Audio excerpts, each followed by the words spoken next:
Tamil Nadu HMS உழைப்பாளர் சங்கம் சார்பில் தூத்துக்குடி அலுவலகத்தில் சமத்துவ பொங்கல் விழா கொண்டாடப்பட்டது.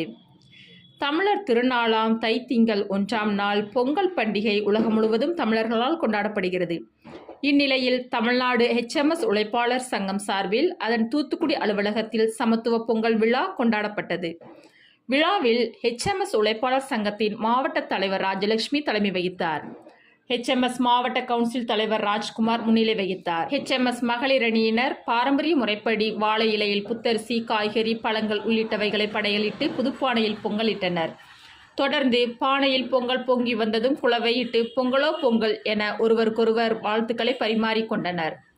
தொடர்ந்து பெண்கள் கும்மிப்பாட்டு பாடியபடி பொங்கல் திருநாளை கொண்டாடினர். விழாவில் யுனைடெட் ஒர்க்ஸ் சங்க பொதுச் செயலாளர் ஜான் கென்னடி, மாவட்ட ஒருங்கிணைப்பாளர் நிர்மல், தொகுதி செயலாளர்கள் ராஜேஷ், வேலபுஷ்பம், மணிகண்டன், ஃபெமினா, இணைச் செயலாளர் ராஜ்குமார், மாவட்ட மகளிரணி நிவ்யா, சந்திராமணி, மாலதி, காமாட்சி, ராஜேஸ்வரி, விஜி, சரஸ்வதி, அமுதா செல்வி, சரோஜா, மேகலா, இளைஞரணி செந்தில், ஹர்ஷவர்தன், பூர்ணிகா, அஸ்வினி, நவஸ்ரீ, அனுஷ், சுப்புராஜ் மற்றும் பலர் பங்கேற்றனர்.